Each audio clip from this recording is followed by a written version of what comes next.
तो previous lecture में अपन ने गमेटोजेनेसिस की प्रोसेस को स्टार्ट कर दिया था। अपन ने देखा था एक प्रोसेस को जिसको बोला जाता था स्पर्मेटोजेनेसिस। उसमें अपन ने देखा कि किस तरीके से स्पर्म्स की फॉर्मेशन होती है। अब इस लेक्चर में अपन देखेंगे एक अगली प्रोसेस जिसको बोला जाता है oogenesis। ये एक ऐसी प्रोसेस होती है जिसमें जनरली अपन कह सकते हैं एग्स की या फिर ओवम की फॉर्मेशन होती है। तो अपन अब एक नई प्रोसेस को स्टार्ट करेंगे, गमेटोजेनेसिस की नई प्रोसेस को, जिसको बोला जाता है oogenesis। तो पर्टिकुलरली इस लेक्चर में अपन oogenesis के बारे में पढ़ने वाले हैं। तो अपन स्टार्ट करते हैं oogenesis से। तो अगर कोई भी पूछता है oogenesis मतलब होता क्या है, तो अपन बता सकते हैं कि oogenesis एक ऐसी प्रोसेस होती है जिसमें एग या फिर ओवम की फॉर्मेशन होती है। तो अपन इसे लिख सकते हैं the process of formation of egg और ओवम। किसकी फॉर्मेशन की प्रोसेस होती है oogenesis? एग के फॉर्मेशन की या फिर ओवम की फॉर्मेशन की प्रोसेस को बोला जाता है oogenesis। अब जब अपन बात करते हैं एग या ओवम की फॉर्मेशन की, तो ये जो प्रोसेस होती है oogenesis की प्रोसेस, ये जो प्रोसेस होती है फीमेल्स में डिसकंटिन्यूअस प्रोसेस होती है। क्यों डिसकंटिन्यूअस प्रोसेस होती है इसको समझते हैं। तो ये होती है डिसकंटिन्यूअस प्रोसेस। तो ये जो oogenesis की प्रोसेस होती है ये डिसकंटिन्यूअस प्रोसेस होती है। समझते क्यों इसे डिसकंटिन्यूअस प्रोसेस बोल रहे हैं। तो जनरली जब फीटस गेस्टेशन पीरियड के फर्स्ट मंथ में रहता है, तब अपन देखते हैं क्या होता है उस फीटस में। तो अपन लिख सकते हैं first month of gestation period, और यहां पे अपन बात कर रहे हैं पर्टिकुलरली फीमेल फिटस की। अपन फीमेल फिटस की बात कर रहे हैं, समझ रहे हैं उसमें होता क्या है। तो जैसे ही जायगोट बन जाता है, जायगोट से आगे चल के एम्ब्रियो की फॉर्मेशन हो जाती है, फिटस बन जाता है। तो जब फिटस फर्स्ट मंथ में होता है गेस्टेशन पीरियड के, तब देखा जाता है कि उस फिटस के अंदर 1700 प्राइमरी फॉलिकल्स प्रेजेंट रहते हैं। 1700 primary follicles are present inside the ovary. क्या देखा जाता है कि जब fetus first month, female fetus first month gestation period के पहुंच जाता है, तब उसमें क्या देखा जाता है कि उसके अंदर 1700 प्राइमरी फॉलिकल्स होते हैं ओवरी के अंदर। ये हो गया फर्स्ट मंथ। अब अगर अपन बात करें इसके बाद क्या होता है, तो सेकेंड मंथ में जब देखा जाता है, तो second month of gestation period, तो जब सेकेंड मंथ के बारे में अपन बात करते हैं, यहाँ पे भी अपन फीमेल फिटस के बारे में ही बात कर रहे हैं। तो यहाँ पे क्या होता है, ये जो नंबर है, ये 1700 प्राइमरी फॉलिकल्स से जो नंबर है, ये नंबर अब इंक्रीज होके यहाँ पे पहुंच जाता है 2 लाख प्राइमरी फॉलिकल्स। ये नंबर पहुंच जाता है 2 लाख प्राइमरी फॉलिकल्स। धीरे धीरे हो क्या है, तो इनिशियली जब फीमेल जो फिटस है, ये जब फर्स्ट मंथ में था गेस्टेशन पीरियड के, तो यहाँ पे जो प्राइमरी फॉलिकल्स थे ये 1700 प्राइमरी फॉलिकल्स थे ओवरीज के अंदर। जैसे ही सेकेंड मंथ गेस्टेशन पीरियड का स्टार्ट होता है, सेकेंड मंथ में देखा जाता है कि लगभग सेकेंड मंथ तक 2 लाख प्राइमरी फॉलिकल्स की फॉर्मेशन हो जाती है। इसके बाद अगर अपन बात करें तो लगभग फिफ्थ मंथ तक के क्या होता है, तो ये जो प्राइमरी फॉलिकल है, इस प्राइमरी फॉलिकल्स का नंबर और भी ज्यादा इंक्रीज हो जाता है, और ये नंबर इंक्रीज होके बन जाता है लगभग 7 मिलियन प्राइमरी फॉलिकल्स। तो धीरे धीरे अगर देखा जाए तो फॉलिकल्स, प्राइमरी फॉलिकल्स जो है, इसका नंबर गेस्टेशन पीरियड के मंथ्स के अकॉर्डिंग बढ़ रहा है। पहले मंथ में फिटस, जो फीमेल फिटस था, उसके अंदर 1700 प्राइमरी फॉलिकल्स थे। सेकेंड मंथ में देखा गया 2 लाख प्राइमरी फॉलिकल्स हो गए, बहुत सारा नंबर इंक्रीज हो गया, और फिफ्थ मंथ तक के लगभग इंक्रीज होके 7 मिलियन प्राइमरी फॉलिकल्स की फॉर्मेशन करता है। अब अपन देखते हैं कि फिफ्थ मंथ के बाद प्राइमरी फॉलिकल्स में होता क्या है। तो अपन ने अभी तक के देखा कि फिफ्थ मंथ तक के प्राइमरी फॉलिकल्स का नंबर बढ़ के 7 मिलियन हो जाता है। तो अपन देखते हैं फिफ्थ मंथ, अपन बात कर रहे हैं फिफ्थ मंथ तक के जो प्राइमरी फॉलिकल्स का नंबर हो गया, फिफ्थ मंथ तक के प्राइमरी फॉलिकल्स का जो नंबर हो जाता है, ये हो जाता है 7 मिलियंस। अब फिफ्थ मंथ के बाद क्या होता है, तो फिफ्थ मंथ के बाद देखते हैं अपन, यहाँ पे देखते हैं आफ्टर 5 मंथ्स, 5 महीने के बाद देखा जाता है कि ये जो प्राइमरी फॉलिकल है, इसमें एक प्रोसेस होती है जिसको बोला जाता है एट्रीशिया। तो अपन लिख सकते हैं यहाँ पे प्राइमरी फॉलिकल्स अंडरगोज एट्रीशिया। एट्रीशिया, अब बात आती है कि एट्रीशिया मतलब होता क्या है। तो एट्रीशिया एक ऐसी प्रोसेस होती है जिसमें, ये एक ऐसी प्रोसेस होती है जिसमें जो प्राइमरी फॉलिकल से श्रिंक होना स्टार्ट हो जाते हैं। तो अपन लिख सकते हैं it is the process in which primary follicles starts shrinking. तो ये एक ऐसी प्रोसेस होती है जिसमें प्राइमरी फॉलिकल श्रिंक होना स्टार्ट हो जाते हैं। तो हुआ क्या, अपन ने क्या देखा, 5 महीने तक के लगभग क्या हो रहा था कि जो प्राइमरी फॉलिकल्स थे इसका नंबर बढ़ रहा था, और नंबर बढ़ के कितना हो गया था, 7 मिलियन हो गया था। इसके बाद जैसे ही 5 महीने खत्म हो जाते हैं, 5 महीने के बाद एक प्रोसेस स्टार्ट हो जाती है जिसको बोला जाता है एट्रीशिया। इस एट्रीशिया के बारे में अगर अपन बात करें तो एट्रीशिया एक ऐसी प्रोसेस होती है जिसमें प्राइमरी फॉलिकल्स अब श्रिंक होना स्टार्ट हो जाते हैं। तो अब बात करते हैं अपन बर्थ के बाद क्या होता है। तो बर्थ के बाद देखते हैं अपन after birth.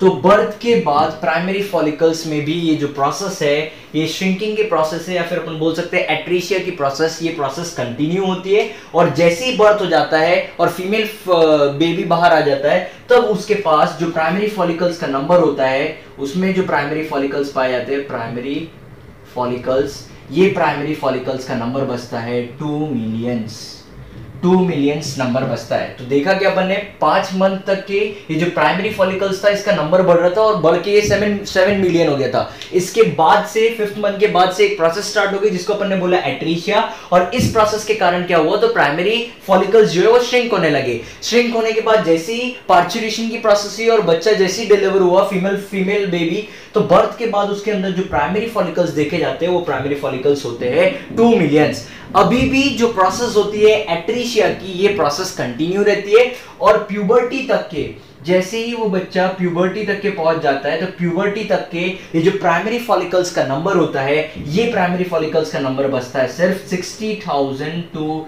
80,000 primary follicles. Puberty के बाद भी अगर फॉलिकल्स को काउंट किया जाए तो फॉलिकल्स का जो नंबर होता है ये होता है 60,000 to 80,000 प्राइमरी फॉलिकल्स। तो हुआ क्या है, अब अपन समझते हैं कि क्यों इस प्रोसेस को डिसकंटिन्यूअस प्रोसेस बोला गया है। अपने स्टार्टिंग में देखा था कि oogenesis को अपन ने लिखा था कि ये कैसी प्रोसेस होती है, एक डिसकंटिन्यूअस प्रोसेस होती है। क्यों इसको डिसकंटिन्यूअस प्रोसेस बोल रहे हैं, इसको समझते हैं अपन। तो अगर अपन बात करें, जैसे ही गेस्टेशन पीरियड के फर्स्ट मंथ में फिटस फॉर्म हो जाता है, वहां पे प्राइमरी फॉलिकल्स बनने लगते हैं। ये प्राइमरी फॉलिकल्स लगभग बर्थ तक के फॉर्म होते हैं, बर्थ तक के कंटिन्यूअस फॉर्म होते हैं प्राइमरी फॉलिकल्स। फिर बर्थ के बाद से प्यूबर्टी तक के प्राइमरी फॉलिकल्स की बनने की जो प्रोसेस होती है, ये प्रोसेस बंद हो जाती है, प्राइमरी फॉलिकल्स नहीं बनते हैं। और फिर वापस से प्यूबर्टी के बाद से फॉलिकल्स बनने चालू होते हैं। तो हुआ क्या, पहले बर्थ के पहले फॉलिकल्स बने हैं, बर्थ के बाद एक गैप था जिसमें फॉलिकल्स नहीं बन रहे थे, और फिर प्यूबर्टी के बाद वापस फॉलिकल्स बनना चालू हो गए। इसीलिए जो oogenesis की प्रोसेस होती है इसको डिसकंटिन्यूअस प्रोसेस बोला जाता है। अब अगर अपन बात करें तो लगभग 500 प्यूबर्टी के बाद की अगर अपन बात करें तो लगभग 500 प्राइमरी फॉलिकल्स में से सिर्फ एक ही फॉलिकल आगे चल के 1 फॉलिकल ओनली फॉर्म्स एग और ओवम। 500 लगभग, अपन ने जब प्रोसेस पढ़ना चालू किया था तब भी अपन ने देखा था कि ये जैसे बहुत सारे प्राइमरी फॉलिकल्स है, ये बहुत सारे प्राइमरी फॉलिकल्स है।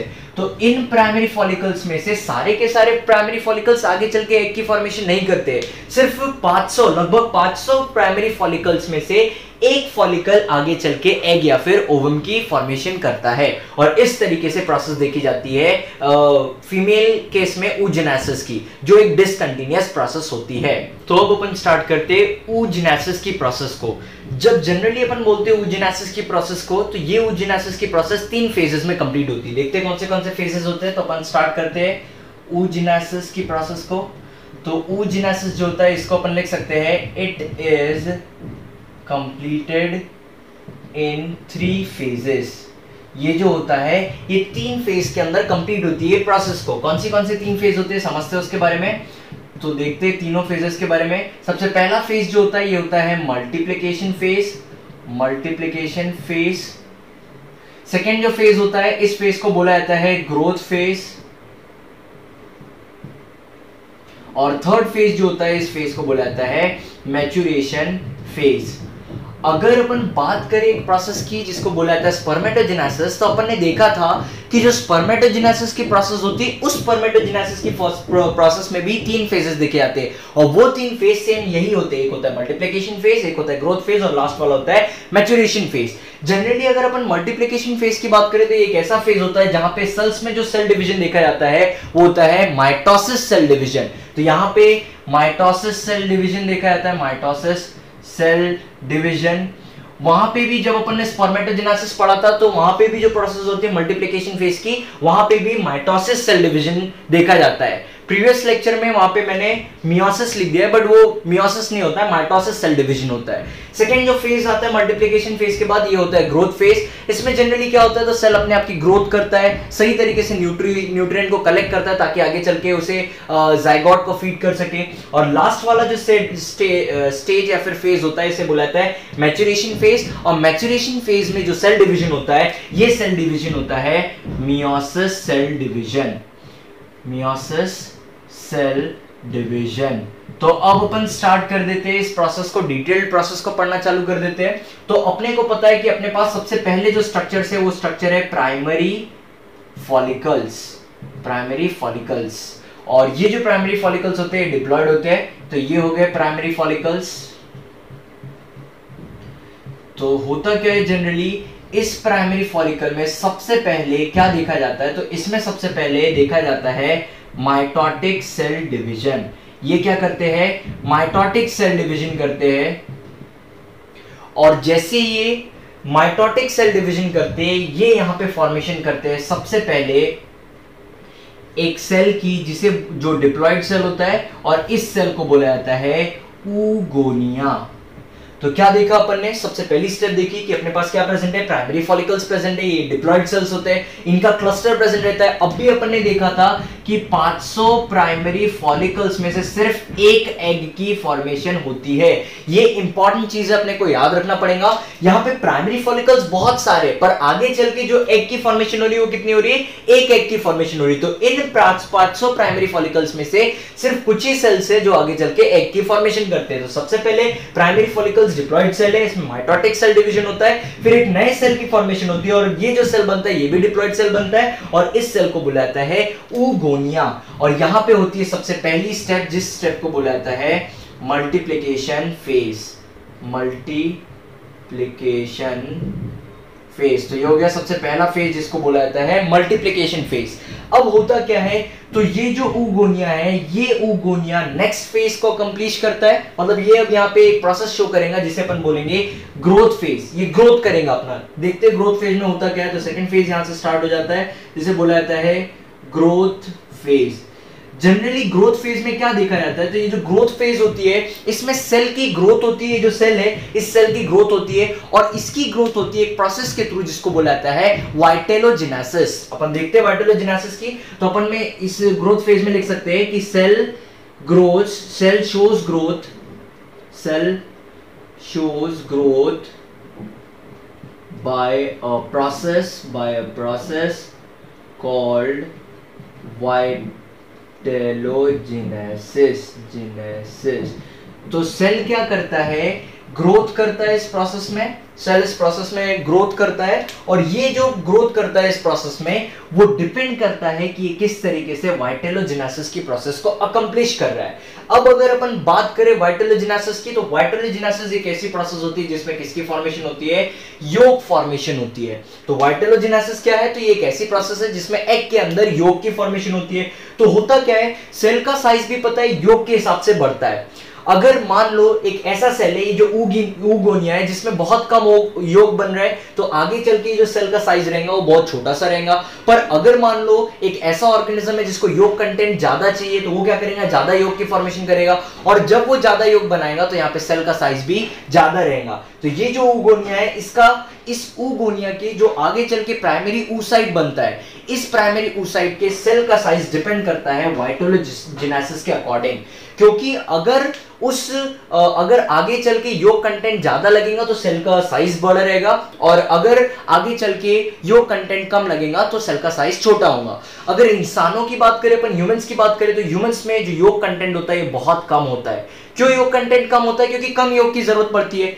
अब बात आती है क्यों कम योग की जरूरत पड़ती है, तो अपने को पता है जैसे जाइगोट इम्प्लांट हो जाता है, इम्प्लांट होने के बाद क्या होता है, तो इम्प्लांट होने के बाद प्लासेंटा की फॉर्मेशन होती है, और प्लासेंटा जैसे ही फॉर्म हो जाता है वैसे ही वो जो फीटस है उस फीटस को डायरेक्टली मदर से नरिशमेंट मिलने लगता है, इसलिए वहां पे ज्यादा योग की जरूरत नहीं होती है। इसीलिए इंसान में देखा जाता है कि बहुत कम योग की फॉर्मेशन होती है। और लगभग यहाँ पे अगर अपन बात करें तो सेल का साइज जो होता है ये इंक्रीज होता है 200 टाइम्स।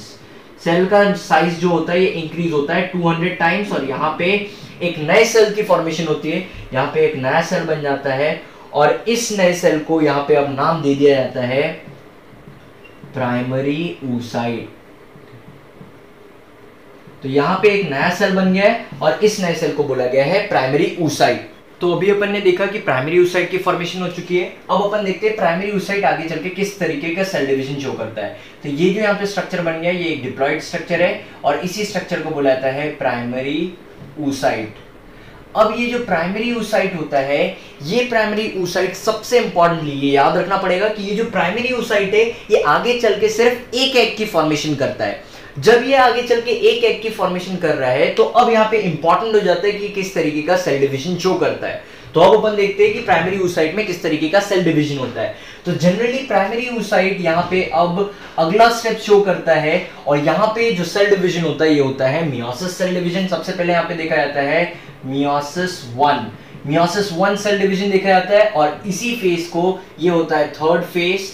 इसी फेज को बोला जाता है मैच्योरेशन फेज। इसी फेज को बोला जाता है मैच्योरेशन फेज। अब अपन ने देखा था कि जो ग्रोथ फेज था उसमें क्या हुआ था, ये जो प्राइमरी oocyte बना था इस प्राइमरी oocyte के अंदर योग फॉर्मेशन हो चुकी थी। अब मैंने बोला कि यहाँ पे मियोसिस 1 होगा, मियोसिस 1 जैसे होगा तो ये सेल डिवाइड होकर दो नए सेल्स बनाएगा। अब मान लो मैंने कहा है कि जो प्राइमरी oocyte है आगे चल के सिर्फ एक एग बनाने वाला है, ये सिर्फ सिंगल एग बनाने वाला है। तो होगा क्या, इसके अंदर भी योग प्रेजेंट है। अगर सेल्स इक्वली डिवाइड हो जाते हैं तो क्या होगा, कुछ योग का कंटेंट एक सेल में आ जाएगा, कुछ योग का कंटेंट एक सेल में आ जाएगा, और कुछ योग का कंटेंट एक सेल में आएगा। इनमें से क्या होगा, दोनों में से सिर्फ एक ही सेल आगे चल के, यही वाली सेल आगे चल के एग बनाएंगी, और ये वाली सेल आगे चल के डीजेनरेट हो जाएंगी। तो होगा क्या, थोड़ा बहुत योग का कंटेंट जो इसके अंदर आएगा, या जितना भी योग का कंटेंट उसके अंदर आएगा वो योग का कंटेंट वेस्ट हो जाएगा, और आगे चल के जो नरिशमेंट के लिए योग लगेगा वो कम हो जाएगा। इसीलिए यहां पे जो सेल डिवीजन होता है ये cell division unequal cell division होता है। अनइक्वल सेल डिवीजन से मतलब ये है कि वो सेल जो आगे चल के एग बनाने वाला है वो सेल बड़ा सेल होता है। तो ये वाला सेल है जो आगे चल के एग की फॉर्मेशन करने वाला है, ये सेल हो गया, ये एक बड़ा सेल होता है। और इसके बाद यहाँ पे एक सेकंड सेल की फॉर्मेशन होती है, ये वो वाला सेल होता है जो आगे चल के एग नहीं बनाता है, और इस सेल को बोला जाता है फर्स्ट पोलर बॉडी। इस सेल को बोला जाता है फर्स्ट पोलर बॉडी, और ये जो सेल है ये सेल आगे चल के एग बनाने वाला है। तो हुआ क्या, अपन ने क्या देखा है कि जो थर्ड फेज था जिसे मैच्योरेशन फेज बोल रहे हैं, यहाँ पे मियोसिस 1 सेल डिवीजन होता है, मियोसिस सेल डिवीजन होता है। होता क्या है, ये जो सेल डिवीजन होता है ये अनइक्वल सेल डिवीजन होता है। इसके पीछे दो रीजन है। सबसे पहला और इंपॉर्टेंट रीजन है कि जो प्राइमरी oocyte है आगे चल के सिर्फ एक एग बनाने वाला है। अब जब ये एक एग बनाने वाला है तो इसके अंदर जो योग है इसको इक्वली डिवाइड करके कोई मतलब नहीं है। सिर्फ अपन क्या करेंगे, तो ये सेल पूरा का पूरा योग उसी सेल के अंदर जाने देगा जो आगे चल के एग बनाने वाला है। अगर इस सेल में योग आ जाता है तो क्या होगा, इतना योग वेस्ट हो जाएगा। इसलिए यहाँ पे अनइक्वल सेल डिवीजन देखा जाता है, और ये जो सेल बनता है इस सेल को बोला जाता है सेकेंडरी oocyte। तो ये कुछ इंपॉर्टेंट प्रोसेस देखी जाती है oogenesis में। अब सेकेंडरी oocyte आगे चल के मियोसिस 2 की प्रोसेस शो करता है, और सबसे इंपॉर्टेंट और सबसे नेसेसरी प्रोसेस कि ये जो मियोसिस 2 की प्रोसेस होती है, ये मियोसिस 2 की प्रोसेस तभी देखी जाती है जब स्पर्म्स एंटर करते हैं फीमेल रिप्रोडक्टिव ट्रैक्ट में। जैसे ही स्पर्म्स फीमेल रिप्रोडक्टिव ट्रैक्ट में एंटर करते हैं तब वो स्पर्म्स ट्रिगर करते हैं इस सेकेंडरी oocyte को, और ट्रिगर करने के बाद ये सेकेंडरी oocyte जो है ये आगे चल के सेल डिवीजन शो करता है मियोसिस 2, और मियोसिस 2 के बाद यहाँ पे एग या फिर ओवम की फॉर्मेशन करता है। तो यहाँ पे अपन लिख सकते हैं कि यहाँ पे अब जो प्रोसेस होंगी वो होंगी मियोसिस 2, और अपन लिख सकते हैं कि it will only take place when the sperm enters the female reproductive tract। तो ये प्रोसेस कब देखी जाती है? ये प्रोसेस सिर्फ तभी देखी जाती है जब स्पर्म एंटर करता है फीमेल रिप्रोडक्टिव ट्रैक्ट में। जैसे स्पर्म एंटर होता है फीमेल रिप्रोडक्टिव ट्रैक्ट में तब मियोसिस 2 की प्रोसेस ट्रिगर होती है, और ट्रिगर होने के बाद ये जो सेकेंडरी oocyte है ये मियोसिस 2 की प्रोसेस को अकम्प्लिश करता है। अब आगे चल के अपने को पता है कि ये सेकेंडरी oocyte भी आगे चल के सिर्फ एक ही एग की फॉर्मेशन करेगा। तो जब ये एक एग बनाने वाला है तो यहाँ पे भी क्या होगा, एक सेल जो बनेगा वो छोटा सा सेल बनेगा, और एक सेल जो बनेगा वो बड़ा सेल बनेगा। रीजन ये है कि योग कंटेंट इक्वली डिवाइड नहीं होना चाहिए, सारा का सारा योग उसी सेल के अंदर आना चाहिए जो आगे चल के एग बनने वाला है। और ये जो यहाँ पे बड़ा सेल बनता है इसी बड़े सेल को oocyte बोला जाता है, या फिर इसे एग भी बोल सकते हैं, या फिर इसे ओवम बोला जाता है। और यहाँ पे ये जो छोटा सेल बना है इस छोटे सेल को यहाँ पे बोला जाता है सेकेंड पोलर बॉडी। तो यहाँ पे अपन ने क्या देखा है कि जैसी प्राइमरी oocyte आगे चल के सेल डिवीजन करता है, मियोसिस की प्रोसेस शो करता है, दो अनइक्वल सेल्स बनते हैं। सबसे पहला जो छोटा सेल बनता है इसे फर्स्ट पोलर बॉडी बोला जाता है, और एक बड़ा सेल बनता है जिसे सेकेंडरी oocyte बोला जाता है। सेकेंडरी oocyte आगे चल के मियोसिस 2 की प्रोसेस तभी शो करता है जैसे ही स्पर्म एंटर करता है फीमेल रिप्रोडक्टिव ट्रैक्ट में। एक बार स्पर्म एंटर हो गया फीमेल रिप्रोडक्टिव ट्रैक्ट में तो ये सेकेंडरी oocyte सेल डिवीजन करता है, और सेल डिवीजन करने के बाद भी यहाँ पे अनइक्वल सेल्स बनाता है। इससे जो छोटा सेल फिर से बनता है इसे बोला जाता है सेकेंड पोलर बॉडी, और यहाँ पे जो बड़ा सेल बना है इसे oocyte बोला जाता है, या फिर एग या फिर ओवम बोला जाता है। इसकी अगर अपन साइज की बात करें तो होता है 0.1 mm। इसका जो साइज होता है वो होता है 0.1 mm। रही बात कि ये फर्स्ट पोलर बॉडी और सेकेंड पोलर बॉडी का क्या हुआ, तो ये जो फर्स्ट पोलर बॉडी और सेकेंड पोलर बॉडी है ये दोनों के दोनों आगे चल के डीजेनरेट हो जाती है, और इस तरीके से मियोसिस की प्रोसेस कंप्लीट होती है। यहाँ पे बन गया अपना oocyte जिसे एग या फिर ओवम भी बोला जाता है। तो अपन देखते हैं स्ट्रक्चर ऑफ ह्यूमन एग। तो यहाँ पे अपन स्टार्ट करेंगे नेक्स्ट टॉपिक जिसे बोला जाता है स्ट्रक्चर ऑफ ह्यूमन एग, कि ह्यूमन एग का स्ट्रक्चर किस तरीके का होता है। Structure of human egg, human egg का स्ट्रक्चर या फिर ओवम का स्ट्रक्चर किस तरीके का होता है। तो अगर अपन इसके साइज की बात करें तो इसका साइज 0.1 मिलीमीटर होता है। तो इसके साइज की अगर अपन बात करें तो साइज हो गया 0.1 mm। और अगर शेप की बात करें तो इसका शेप जो होता है सर्कुलर शेप होता है या फिर राउंड शेप होता है, सर्कुलर शेप का होता है। तो अपन देखते हैं स्ट्रक्चर ह्यूमन एग का। तो ये इस तरीके का कुछ सेल होता है, ये हो गया सेल। तो ये जो सेल है इसकी जो प्लाज्मा मेम्ब्रेन होती है, इस प्लाज्मा मेम्ब्रेन को एक और नाम दिया गया है जिसे बोला जाता है vitelline membrane. Vitelline membrane, plasma membrane को एक और नाम दिया है जिसे बोला जाता है विटेलाइन मेम्ब्रेन। अब ये जो सेल होता है इसके अंदर दो अलग अलग कंपार्टमेंट्स होते हैं। एक बाहर के तरफ का कंपार्टमेंट होता है, ये बाहर के तरफ का कंपार्टमेंट है, और एक होता है अंदर के तरफ का कंपार्टमेंट। तो ये अपन जो बना रहे हैं ये बाहर के तरफ का कंपार्टमेंट है।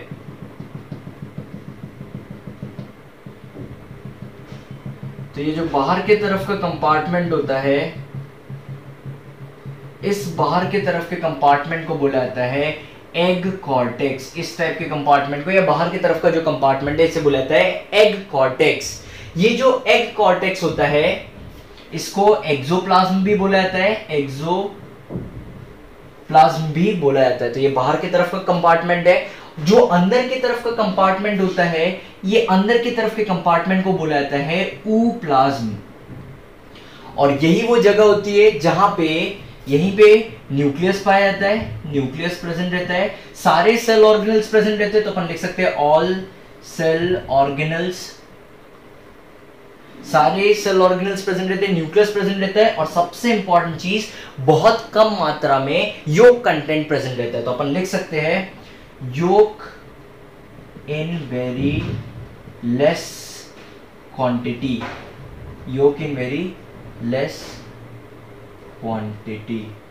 तो ये हो गया अंदर का कंपार्टमेंट। तो स्ट्रक्चरली अगर अपन बात करें तो बाहर की जो मेम्ब्रेन है इसे प्लाज्मा मेम्ब्रेन बोला जाता है। इसके बदले एक और शब्द अपन यूज कर सकते हैं जिसे वेटेलाइन मेम्ब्रेन भी बोल सकते हैं। फिर इस एग के अंदर दो कंपार्टमेंट होते हैं, एक होता है बाहर की तरफ वाला कंपार्टमेंट, इसे अपन लिख सकते हैं आउटर, ये आउटर कंपार्टमेंट है, और ये है इनर कंपार्टमेंट। जो बाहर की तरफ का कंपार्टमेंट होता है इसे एग कॉर्टेक्स या फिर एक्सोप्लाज्म बोला जाता है, और जो अंदर की तरफ का कंपार्टमेंट होता है इसे ooप्लाज्म बोला जाता है, या फिर ये अंदर की तरफ का कंपार्टमेंट होता है। यही वो जगह होती है जहां पे न्यूक्लियस, सारे सेल ऑर्गेनल्स और बहुत कम मात्रा में योग कंटेंट प्रेजेंट रहता है। अब अगर अपन न्यूक्लियस की बात करें तो इसका जो न्यूक्लियस होता है ये न्यूक्लियस होता है एक्सेंट्रिक। जो न्यूक्लियस देखा जाता है किस तरीके का न्यूक्लियस होता है, एक्सेंट्रिक। अब बात आती है कि न्यूक्लियस, एक्सेंट्रिक न्यूक्लियस कौन सा होता है, समझते हैं अपन। तो ये जो हो गया, ये हो गया न्यूक्लियस, और इस न्यूक्लियस को बोला जाता है जर्मिनल वेसिकल, जर्मिनल वेसिकल। और ये जो होता है ये होता है it is an eccentric nucleus. Eccentric nucleus एक ऐसा न्यूक्लियस होता है जो सेंटर से थोड़ा दूर होता है। तो अगर अपन न्यूक्लियस की बात करें तो एक एक्सेंट्रिक न्यूक्लियस है, और इसका नाम के बारे में अपन बात करें तो इसे बुलाता है जर्मिनल वेसिकल। अब इस न्यूक्लियस के कारण यहाँ पे दो पोल्स की फॉर्मेशन हो जाती है। एक पोल हो गया इस तरफ वाला पोल, और एक पोल हो गया ये वाला पोल। यहाँ पे दो पोल्स की फॉर्मेशन हो जाती है इस न्यूक्लियस के कारण। तो न्यूक्लियस जिस तरफ रहता है उस पोल को बोला जाता है एनिमल पोल, इस पोल को बोला जाता है एनिमल पोल। और यही पोल होता है सबसे इंपॉर्टेंट पोल जहां से स्पर्म्स एंटर करते हैं। तो यहां पे अपन लिख सकते हैं इसे एंट्री ऑफ स्पर्म्स होती है एनिमल पोल्स की तरफ, और जो दूसरा पोल होता है इसको बोला जाता है वेजिटल पोल। तो इसे अपन लिख सकते हैं वेजिटल पोल। तो न्यूक्लियस के कारण दो पोल्स की फॉर्मेशन होती है, एक होता है एनिमल पोल और एक होता है वेजिटल पोल। एनिमल पोल ही वो जगह है जहां से किसकी एंट्री होती है, स्पर्म्स की एंट्री होती है। तो ये जो एग का प्लाज्मा मेम्ब्रेन होता है, इस प्लाज्मा मेम्ब्रेन के बाहर एक और लेयर देखी जाती है, दो लेयर देखी जाती है। देखते हैं अपन लेयर्स के बारे में। तो इसके बाहर एक लेयर देखी जाती है जो जेली लाइक लेयर होती है, और इस जेली लाइक लेयर को बोला जाता है, ये जो लेयर अपन ने बनाई है बाहर की तरफ, ये एक जेली लाइक लेयर है, और इस जेली लाइक लेयर को बोला जाता है जोना पेल्यूसिडा। इस लेयर को बोला जाता है जोना पेल्यूसिडा। ये जो लेयर होती है ये एक ऐसी लेयर होती है जो जेली लाइक लेयर होती है, और ये लेयर्स को सीक्रेट करते हैं, या फिर ये जो लेयर बनती है ये फॉलिकुलर सेल्स के सीक्रेशन के कारण ये लेयर बनती है। तो अपन लिख सकते हैं form by the secretion of follicular cells. तो ये किसके कारण बनी है, फॉलिकुलर सेल्स के सीक्रेशन के कारण बनती है। ये जो लेयर होती है असेलुलर लेयर होती है क्योंकि इसमें कोई सेल्स नहीं पाए जाते, बस यहाँ पे सीक्रेशन प्रेजेंट रहता है फॉलिकुलर सेल्स का, और इसी मेम्ब्रेन को बोला गया है जोना पेल्यूसिडा। इसके बाहर की तरफ जो जगह बचती है उसमें थर्ड मेम्ब्रेन प्रेजेंट रहती है। मेम्ब्रेन नहीं बोल सकते, इसे एक लेयर बोल सकते हैं अपन। और ये जो लेयर होती है ये लेयर में अरेंज रहते हैं फॉलिकुलर सेल्स, और ये जो फॉलिकुलर सेल्स रहते हैं ये रेडियली अरेंज रहते हैं। फॉलिकुलर सेल्स जो रहते हैं यहाँ पे रेडियली अरेंज रहते हैं। तो ये हो गई बाहर की लेयर, और यहाँ पे अरेंज रहते हैं फॉलिकुलर सेल्स, और ये जो फॉलिकुलर सेल्स है ये रेडियली अरेंज्ड है। उसी तरीके से सभी जगह पूरे एग में लास्ट लेयर जो रहेंगी ये फॉलिकुलर सेल्स की रहेगी, और यहाँ पे फॉलिकुलर सेल्स रेडियली अरेंज रहेंगे। तो अपन इसे लिख सकते हैं कि इस लेयर का नाम होता है corona radiata. Corona radiata, radiata इसे इसलिए बुलाते हैं क्योंकि ये रेडियली अरेंज सेल्स प्रेजेंट रहते हैं। तो यहां पे अपन लिख सकते हैं it is made up of radially arranged follicular cells. तो इस तरीके से स्ट्रक्चर होता है ह्यूमन एग का। सबसे बाहर की अगर लेयर के बारे में बात करें तो बाहर की लेयर बनी होती है कोरोना रेडिएटा से। कोरोना रेडिएटा क्या है, तो इसमें कुछ रेडियली अरेंज फॉलिकुलर सेल्स रहते हैं जो पूरी तरीके से कवर करते हैं। फिर इसके अंदर एक जेली लाइक लेयर रहती है, जेली लाइक लेयर रहती है जिसे जोना पेल्यूसिडा बोला जाता है। ये जो जोना पेल्यूसिडा होती है, ये जो लेयर रहती है, ये इस फॉलिकुलर सेल्स के सीक्रेशन के कारण बनती है और ये एक असेलुलर लेयर होती है, कोई भी सेल से मिलकर बनी नहीं रहती, जेली टाइप लेयर रहती है। अगली चीज, अंदर पूरा एग रहता है और इसकी जो मेम्ब्रेन रहती है इसको बोला जाता है प्लाज्मा मेम्ब्रेन या फिर इसे बोला जाता है विटेलाइन मेम्ब्रेन। अब होता क्या, इसके अंदर दो कंपार्टमेंट होते हैं। बाहर की तरफ का जो कंपार्टमेंट है इसे एग कॉर्टेक्स या फिर एक्सोप्लाज्म बोला जाता है और अंदर की तरफ जो कंपार्टमेंट होता है उसे ऊप्लाज्म बोला जाता है। ऊप्लाज्म में ही न्यूक्लियस, सेल ऑर्गेनेल्स और योग कंटेंट प्रेजेंट रहता है। ये जो न्यूक्लियस होता है इसे जर्मिनल वेसिकल बोला जाता है और ये जो होता है एक एक्सेंट्रिक न्यूक्लियस होता है क्योंकि ये सेंटर से थोड़ा दूर प्रेजेंट रहता है। इस न्यूक्लियस के कारण दो पोल्स की फॉर्मेशन होती है। सबसे साइड जहां न्यूक्लियस प्रेजेंट है उसी वाले पोल को बोला जाता है एनिमल पोल और यहां से स्पर्म्स की एंट्री होती है और जो इसके अपोजिट में पोल रहता है इस पोल को बोला जाता है वेजिटल पोल। तो ये एक पर्टिकुलर स्ट्रक्चर है ह्यूमन एग का। तो अब अगर अपन एग्स के मेम्ब्रेन के बारे में बात करें तो एग 3 मेम्ब्रेन से मिलकर बनी रहती है। तो अगर अपन देखें एग के बारे में तो egg is made up of 3 membranes और कौन सी वो 3 मेम्ब्रेन होती है उसके बारे में समझते हैं अपन। सबसे पहली मेम्ब्रेन जो होती है इसे बोला जाता है प्राइमरी मेम्ब्रेन। प्राइमरी मेम्ब्रेन, ये जो मेम्ब्रेन होती है ये सेल खुद सीक्रेट करता है, एग खुद सीक्रेट करता है। ये इसी में प्लाज्मा मेम्ब्रेन की फॉर्मेशन होती है और ये प्लाज्मा मेम्ब्रेन के बारे में ही बात कर रहे हैं अपन। तो ये लिख सकते हैं अपन secreted by the cell, cell खुद इसको सीक्रेट करता है और इसका एग्जांपल हो गया प्लाज्मा मेम्ब्रेन या फिर इसे अपन बोल सकते हैं और विटेलाइन मेम्ब्रेन। तो ये हो गया सबसे पहली मेम्ब्रेन जिसे बोला जाता है प्राइमरी मेम्ब्रेन। सेकेंड मेम्ब्रेन जो होती है जिसे बोला जाता है सेकेंडरी मेम्ब्रेन। सेकेंड मेम्ब्रेन जो होती है इसे बोला जाता है secondary membrane. Secondary membrane 2 layers से मिलकर बनी होती है और इसे सीक्रेट करते हैं फॉलिकुलर सेल्स। तो अपन लिख सकते हैं सीक्रेटेड बाय फॉलिक्यूलर सेल्स। और अगर अपन इसके एग्जाम्पल की बात करें तो इसका जो एग्जाम्पल होता है वो होता है जोना पेल्यूसिडा। इसका जो एग्जाम्पल होता है वो होता है जोना पेल्यूसिडा और एक एग्जाम्पल होता है कोरोना रेडिएटा। ये एग्जाम्पल हो गया सेकेंडरी मेम्ब्रेन का। थर्ड मेम्ब्रेन जो होती है इस मेम्ब्रेन को बोला जाता है टर्शियरी मेम्ब्रेन और ये जो मेम्ब्रेन होती है ये सीक्रेट होती है डिफरेंट, इसमें जो सीक्रेशन, ये मेम्ब्रेन जो होती है कुछ ग्लैंड्स के सीक्रेशन के कारण बनती है मेम्ब्रेन। तो अपन लिख सकते हैं secretion by glands in oviduct. Oviduct में जो सीक्रेशन होता है ग्लैंड का उससे ये बनती है, secretion of gland by in oviduct. तो ग्लैंड्स के सीक्रेशन के कारण यहाँ पे इस थर्ड लेयर की मेम्ब्रेन या फिर थर्ड लेयर की फॉर्मेशन होती है जिसे टर्शियरी मेम्ब्रेन बोला जाता है।